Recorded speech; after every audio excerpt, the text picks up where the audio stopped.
to exit, you couldn't. We were just literally stuck. Everyone was just trampling over each other. There were kids who fell down too. Everyone was just trying to get out. Wow, things are really getting bad. All across the world, people are gathering and demanding help and change from the politicians, and the politicians really haven't got anything to give them. I opened up here with the union rally at Toronto that ended up with gunfire being exchanged to the police and some of the people. 50 or 60 people died at the time, and then quite a few more from the trampling and stuff like that. Our hospital was involved in it. We did everything we could to help out, but it's pretty bad out there. It's not something I plan to do, is to go downtown anytime in the near future. And as you can see, it's also spreading to Hong Kong. Hong Kong police officers have begun a clearance operation to remove protesters blocking major roads in Admiralty. You're looking now at live pictures from Hong Kong. Into violence earlier today, and that happened as demonstrators tried to storm the Legislative Council building this afternoon. Mobs carried or charged through barricades, throwing rocks, umbrellas, and other hard objects at armed police. Officers in riot gear first fired pepper spray to push the crowds back, but then resorted to using tear gas, rubber bullets, and smoke bombs. Hong Kong's Police Commissioner Stephen Loh defended the use of force. He said the situation escalated and declared the clashes a riot. The standoff in Harcourt Road, that's where the People's Liberation Army building is, and protesters have reportedly been gathering construction building materials, metal sticks, spades and bricks, and stockpiling them nearby. Yeah, and riots all across the world, but Hong Kong's pretty spectacular. When the People's Liberation Army units were moved in from mainland China to put down what's been basically a week of rioting in the Hong Kong people against what they're seeing as their own legislator trying to hand them over to China, there's a lot of people dead. Nobody quite knows how many, and this is a few days old, what I'm showing and what I'll show after this, because they've actually stopped all media and all internet out and into China and most of mainland China. It's kind of gone dark. Really, really worrying. Who knows how many people are dead there. It's got to be in the hundreds or even in the thousands. Major intersections in central Hong Kong transformed into front lines as violent confrontations between riot police and pro-democracy protesters escalated throughout the day. Late in the afternoon, riot police fired tear gas and pepper spray at the protesters, then rubber bullets. So right now what you're seeing is this is one of the main areas where this confrontation between police and the protesters has been going on. From early in the morning, protesters blocked roads leading to the Central District, the heart of Hong Kong. As protesters built barricades, government leaders issued a warning. The Hong Kong government is calling on protesters who are blocking roads to return to the pedestrian sidewalks as soon as possible so traffic can resume. I'm also urging protesters to stay calm, disperse peacefully, and not test the law. But the protesters are testing the law. And to make matters worse, Russia and China and America are still doing that testosterone, mine's bigger than yours mood. There's reports that I'm hearing from people I used to work with that there's a lot more going on at the borders than is actually being covered, but what's being covered is pretty scary. I mean, the last thing we all need right now is war. Now to increase military tensions between the United States and Russia. Now, recently, we have seen more and more cases of both sides intercepting planes near each other's airspace. And on Monday, a Russian ground space identified 2 air targets flying over neutral waters in the Baltic Sea just off Russia's coast. Sarah, this is not just about military maneuvers. This has to do with some very tight tension that's going on between the two countries. That's right, Scotty. Russia identified U.S. and Swedish military reconnaissance planes over these neutral waters of the Baltic Sea. On Monday, Russia's defense ministry scrambled an Su-27 fighter jet to make sure the aircrafts steered clear of Russian airspace above the Baltic Sea. The Su-27 flew at a safe distance and identified the incoming planes as a U.S. Air Force reconnaissance aircraft, the RC-135, and a Swedish electronic intelligence gathering Gulfstream jet. An Su-27 Russian fighter jet confronting the U.S. F-15 of Defense confirmed the incident and said that its planes were in the region as part of scheduled training exercises, with the area also being right off Russia's far eastern coast. Now, they also said that its bombers made scheduled sorties over neutral waters. Scotty, both sides have increased their presence near each other's territories, with a buildup almost resembling the U.S.-China standoffs in the South China Sea and the Pacific Ocean. So after the G20 meeting that didn't go anywhere, they decided to have a G8 or G10 meeting in Calcutta next week because nothing was decided. After that, President Putin of Russia actually made a really strange announcement. It seemed off the cuff, but who knows? The guy's an ex-spy, right? But it was a clear warning with all the tensions that are building up and all the fear that's building up, especially in the West with the crashing of the stock markets. The states are like in Toronto, they're having difficulty containing control of the streets. And Putin's warning is kind of scary if you listen to it carefully. Если мы не будем держать под контролем этого огненного змея, если мы выпустим его, не дай бог, из бутылки, это же может привести к глобальной катастрофе. Вот смотрите, сегодня все занимаются проблемами окружающей среды. И это правильно, потому что это глобальная угроза изменения климата, антропогенные выбросы и так далее. Все это правильно. Дети уже этим занимаются, девочки, мальчики там, по всему миру. Но они не осознают, молодые люди, а тем более подростки, дети не осознают глобальной угрозы и такого серьезного вызова, связанных с вопросами возможных глобальных конфликтов. И об этом должны подумать взрослые тети и дяди. Но у меня такое впечатление, что как-то примелькались эти вопросы. Они как-то немножко ушли на второй план. И это не может не вызывать тревогу. Если никому не хочется продлевать договор СМВ-3, ну не будем тогда. Но с нами никто не ведет. Мы 100 раз уже сказали, что мы готовы. С нами никто ведь не ведет переговоров до сих пор никаких.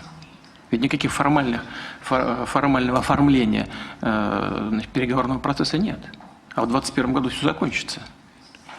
Я обращаю ваше внимание, вообще не будет никаких инструментов, ограничивающих гонку вооружения. Или, допустим, размещение оружия в космосе. Но мы с вами понимаем, что это такое или нет? Но вы спросите у экспертов. Это значит, что над головой каждого из нас постоянно, над головой постоянно будет висеть, допустим, ядерное оружие. Вот прямо постоянно. Но мы же делаем то же самое, причем быстро. Но кто-нибудь вообще будет об этом думать, говорить, проявлять какую-то озабоченность? Нет. Полная тишина. Или создание ядерного оружия малой мощности. Использование стратегических ракет в неядерном исполнении. Вот из подводной лодки где-то из районов Мирового океана стартует ракета на глобальной дальности, стратегической. Откуда мы знаем, она с ядерным зарядом или нет? Вы понимаете, насколько это серьезно, насколько это опасно? Meanwhile, it seems the end times are coming, and I'm sure my Christian brothers and sisters are all over this one. Hordes of flies, villages being evacuated, crazy weather. This one is from Spindrift in this as well, showing the formation of that massive cyclonic effect over the Kansas and Midwest last week, which caused, I think, 250 people to die. Massive numbers of cyclones and tornadoes touching down all over North America. There's reports in tornadoes in the Arctic this week. The weather's just absolutely insane, and of course it's affecting food. Практически каждый день, через день выметаем. Иной раз бывает ведро, иной раз полведра. Лазоревой Свердловской области. Кадры словно из фильма ужасов. Мухи практически повсюду. Отгоняю мух вот так вот. Вот, набираю воду. С невероятной скоростью. Мы приехали, ужаснули. Вновь можно встретить вот такие вот полчища мух. Выглядит страшно. Early flooding in March impacted several communities along the Missouri and Mississippi rivers. This region features 59% of the nation's corn-producing farmland, which produces roughly 67% of the nation's corn output. Meanwhile, Indian officials are blaming an intense heat wave and drought for at least 36 deaths in some regions south of Mumbai, India. Whole villages have been evacuated, with an estimated 90% of residents fleeing their homes in recent weeks due to searing drought and crop failures. On Monday, India's capital, Delhi, recorded an all-time high temperature of 48 degrees Celsius, nearly 120 degrees Fahrenheit. What is happening over Leavenworth? What is that? I guess it's hailing and blowing and pouring at home, and part of me is like, rush there and get there with the kids, and the other part of me is like, they're fine. I talked to them. I don't want to drive into that mess. This is some pretty crazy sky, you guys. Just going to finish up with Mike Pompeo threatening everybody again. Everybody keeps threatening everybody. And a little bit about the fact that Chinese investment in the United States has really dropped. Very, very much so. And the fact that a lot of the food producers in the United States now are actually partially or fully owned by China. And with the droughts and the hail and the flooding and everything else that's going on, and it's reported to be worse in China from what we can tell, plus their internal fights with Hong Kong and all that stuff, I'm not sure if American food producers are going to be happy producing food in these types of circumstances for China and not for America. This is getting kind of very, very desperate. Everything's falling in line to make this one heck of a year. This assessment is based on intelligence, the weapons used, the level of expertise needed to execute the operation, recent similar Iranian attacks on shipping, and the fact that no proxy group operating in the area has the resources and proficiency to act with such a high degree of sophistication. A grainy video handout provided by the Pentagon shows what the U.S. claims is surveillance footage of Iran's Revolutionary Guard removing an unexploded mine from the side of the Japanese oil tanker attacked. However, the president of the Japanese company that owns the ship said it was not attacked by mines, but two flying objects. He also said he does not believe any objects were attached to the side of the ship. Iran denied any involvement and accused the Trump administration of trying to sabotage diplomacy. It poured billions of dollars into properties in New York, Chicago, San Francisco, Minneapolis, and more. But it's not just real estate. In 2012, Chinese conglomerate Dolly & Wander Group purchased AMC. The $2.6 billion deal would make it the world's largest cinema chain. 2016 Chinese investment into the U.S. hit a high.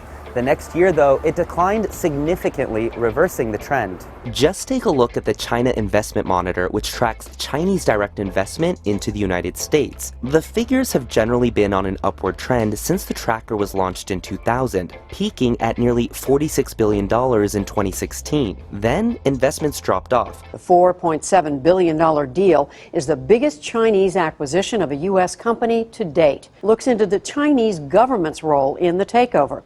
Would you agree that Shuangwei is a state-controlled company? No, I would not agree, Senator, that it is a state-controlled company. It is. I mean, I think that's fairly easy to research. So I just asked Mr. Slane to do the research, and maybe he's just gotten some bad information. Some senators even laughed off Slane's remarks. Did you realize you were the victim of a Chinese communist plot?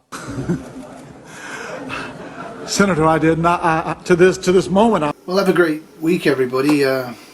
I don't know, it's like Toronto's kind of in deep shock. Like, say, 50 to 60 people shot to death, bullets exchanged with the police. I mean, this is the first time the gangs have actually gone out there and targeted the police this way in Toronto, at least. And I don't know, everybody's pretty jumpy and nervous. And GM announced it was closing all its Canadian plants a couple of days ago, and Bombardier's in deep trouble trying to get money off the government. But like I said, the governments are all broke. Tax revenue is plunging. Consumer confidence is still pretty much, it isn't any. And we're still trying to tighten down our hatches. I'm still waiting for the axis to fall at work. It's pretty obvious it's going to work out, that it's going to be pretty bad. And we're in for a really tough time for the next year, and hopefully we can start to pull out a bit by the end of that. Anyway, stay happy, everybody. Go out there and enjoy what you can, and do it as cheaply and safely as possible. Bye.